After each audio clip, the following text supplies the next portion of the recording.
Hola, buenas tardes. Desde la redacción de La 2. La vieja Europa se rompe. En el centro del continente y en el este ya no valen los mapas de hace solo unos meses y las fronteras cambian de lugar. Las transformaciones se suceden por horas. Hoy mismo el presidente de Rusia ha amenazado con mandar sus tanques contra Moldavia si en esta antigua república soviética no se respetan los derechos de la población rusa.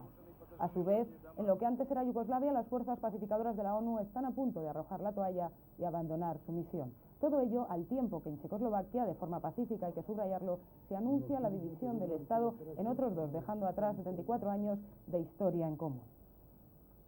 Vamos a entrar ya en los datos concretos de algunas de estas noticias. En Rusia, el presidente Yeltsin, que acaba de regresar de su gira por Estados Unidos y Canadá, ha llegado a Moscú y lo primero que ha hecho ha sido amenazar a Moldavia con el envío de tropas si en esa república no se respetan los derechos de la población de origen ruso. La información nos llega desde Moscú. El recrudecimiento en estas últimas horas de los conflictos nacionalistas en Moldavia y Georgia es lo que ha aumentado la tensión con Rusia. Los destacamentos militares rusos en estas repúblicas se han visto involucrados en los conflictos y Moscú les ha dado la orden de actuar para poder defenderse.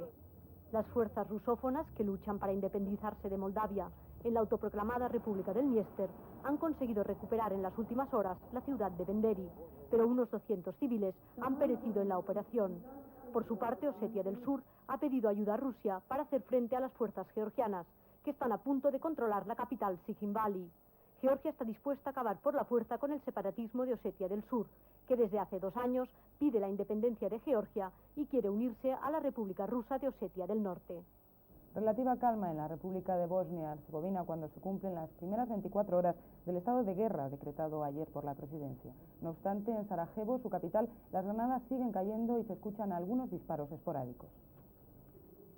Esta decisión la ha tomado la presidencia bosnia después de casi 3 meses de guerra, lo que supondrá la movilización en el plazo de 24 horas de todos los reservistas.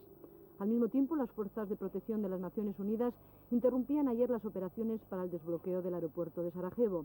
Su general, Luis Mackenzie, ha anunciado que solo se reanudarán si se consigue mantener una tregua durante 48 horas seguidas.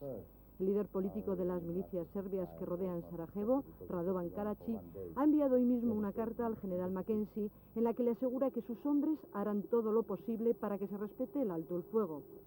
Que no se respeta lo demuestran estas imágenes.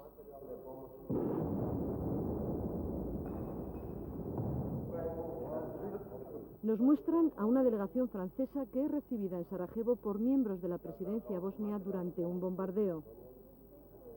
Aquí en Belgrado, día tras día, crece el rechazo al presidente de Serbia, Slobodan Milošević. Políticamente, Milošević está debilitándose de forma paulatina, pero el máximo dirigente serbio no se muestra dispuesto a transigir y maniobra con habilidad para ganar tiempo y dividir a la oposición. Con el nombramiento del escritor Dobriša Ćosić como presidente federal de la nueva Yugoslavia, se han conseguido amortiguar, de momento, las acciones del Movimiento Democrático de Serbia, que reúne a los partidos opositores al régimen de Milošević. Ćosić es un intelectual muy conocido en Serbia, cuyo papel es servir de puente entre Milošević y la oposición. Ha conseguido aplazar hasta el próximo domingo la gran manifestación convocada para hoy en Belgrado.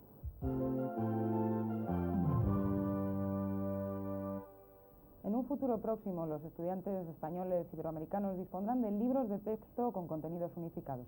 Este es uno de los acuerdos de la Cumbre Iberoamericana de Ministros de Educación. En Sevilla se ha conocido hoy el documento final de la reunión. Hoy ha echado a andar en Sevilla el Mercado Común Iberoamericano del Conocimiento. Los ministros de Educación de 22 países de América Latina han firmado aquí la Declaración de Guadalupe, un documento que pretende acabar con los muros que durante 5 siglos han separado los dos lados del Atlántico. La declaración quiere ser algo más que buenas intenciones y plantea ya propuestas concretas. Intercambios de profesores, más esfuerzos para alfabetizar, más becas, más formación profesional. Los ministros han acordado también que reuniones como esta se repitan a partir de ahora todos los años.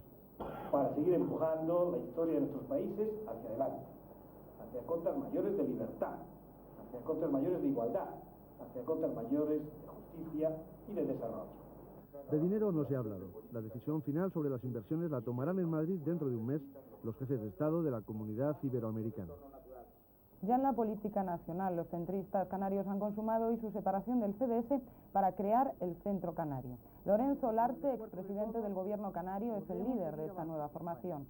De este congreso, celebrado este fin de semana en Lanzarote, han estado ausentes la mayoría de los delegados de Tenerife. Estos delegados se habían mostrado partidarios de mantener su vinculación con el Centro Democrático y Social.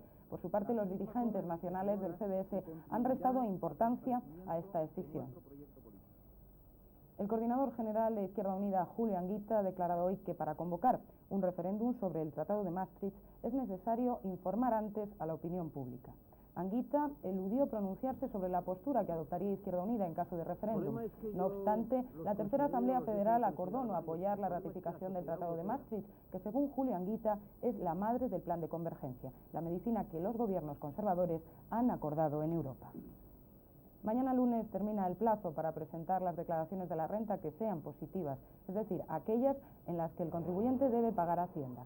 El plazo de presentación para aquellas declaraciones que hayan resultado negativas o a devolver finaliza el próximo día 30 de junio.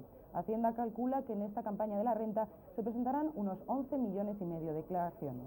De todas ellas, aproximadamente 3 millones serán positivas. Además, cerca de 1 millón de personas tienen que hacer la declaración del impuesto sobre el patrimonio.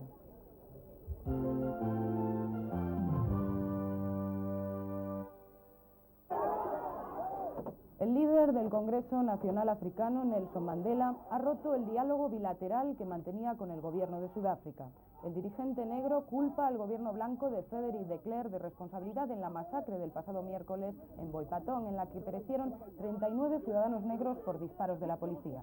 El incidente de ayer en el mismo lugar, con la muerte de un seguidor de Mandela, ha determinado la interrupción de estas conversaciones sobre el futuro político del país tras la desaparición del apartheid. Y en Malasia, el barco que provocó anoche una serie de explosiones en cadena está ahora hundiéndose. 5 muertos y 8 desaparecidos es el balance de la tragedia que sacudió ayer el más importante puerto malasio, Puerto Klang, al incendiarse un carguero que contenía un material altamente inflamable. El fuego se propagó por los oleoductos y explotaron varios contenedores de petróleo. Más de 1.000 personas han sido evacuadas de la zona. En Israel, más de 3 millones de personas están convocados a las urnas pasado mañana para elegir el nuevo Parlamento y decidir quién será el jefe del próximo gobierno. Todos los sondeos pronostican la victoria de Isaac Rabin, el líder laborista, sobre el bloque nacionalista, el Likud, que lidera el actual primer ministro Isaac Shamir. Los palestinos de Gaza y Cisjordania no participan en las elecciones. En contra de lo anunciado, la policía israelí ha señalado hoy que no arrestará a los dirigentes palestinos que se entrevistaron con Arafat en Amán el pasado jueves.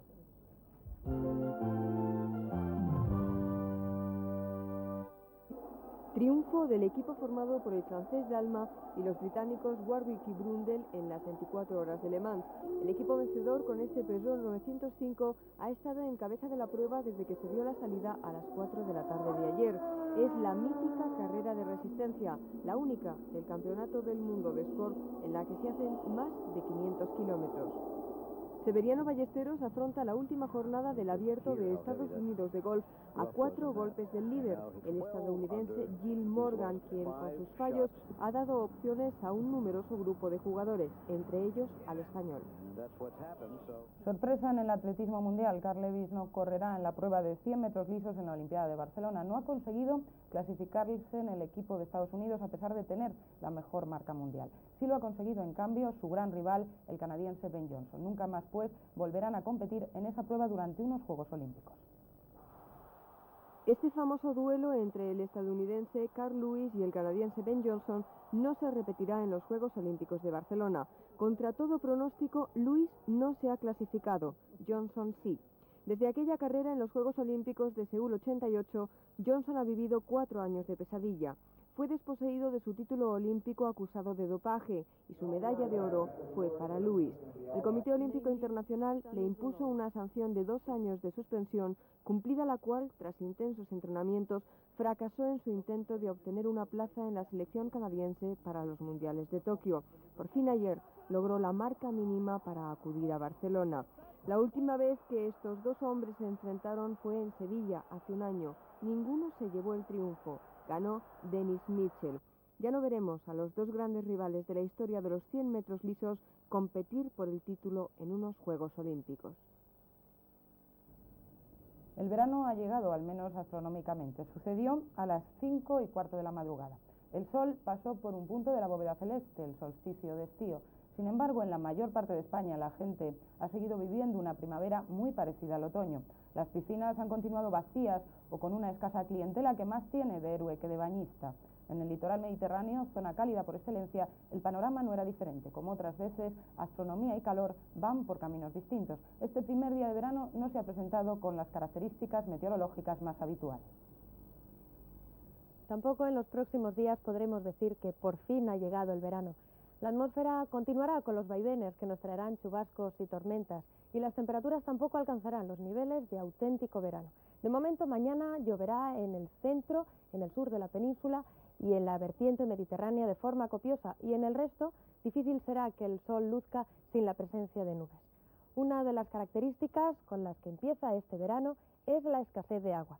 A pesar de las lluvias caídas en las últimas semanas y de las perspectivas de inestabilidad, la situación actual no nos permite derrochar el agua. Los embalses se encuentran en su conjunto al 47% de su capacidad. 8 de las 10 cuencas principales mantienen un nivel inferior al del verano pasado. Únicamente las cuencas del Ebro y del Pirineo Oriental contienen el agua necesaria para los próximos meses. La festividad del Corpus, al trasladarse de jueves a domingo en numerosas ciudades, se ha convertido en la primera celebración del verano. Así, en Toledo, las calles profusamente engalanadas han revivido una vez más una de las procesiones más singulares del mundo, una celebración en la que es protagonista la famosa custodia de su catedral. También en Sitges han celebrado hoy el Corpus a la manera tradicional, cubriendo sus calles con alfombras de flores que reviven una costumbre que arraigó en la costa catalana a principios de siglo. Ha muerto el escritor valenciano Joan Fuster. Ensayista y poeta, era uno de los pensadores más relevantes de España en las últimas décadas. Joan Fuster ha fallecido hoy en Sueca, la ciudad valenciana en la que nació hace 70 años. Otro escritor, Carlos Barral, ha recibido hoy un homenaje en el tercer aniversario de su muerte. A Barral, quien también fue senador y editor, se le recordará desde ahora a la orilla del Mediterráneo. El grupo escultórico erigido en memoria de Carlos Barral está cerca del mar que tanto amó. En la playa de la localidad tarraconense de Vilaseca, unas 400 personas han asistido hoy al homenaje al poeta y editor en el tercer aniversario de su fallecimiento. Entre los amigos de Carlos Barral, llegados de los más diversos puntos de Cataluña, del resto del Estado español y de Hispanoamérica, estaban el presidente del Senado, Juan José Laborda, el Premio Nobel de Literatura, Octavio Paz, y el conseller de Cultura de la Generalitat, Joan Guitart. A la inauguración del grupo escultórico ha seguido la presentación del libro In Memoriam Carlos Barral, en el que 48 intelectuales, políticos y amigos del escritor han glosado su figura. ¿Recuerdan a Mariquita Pérez? Fue una muñeca que en la España de la posguerra revolucionó el negocio del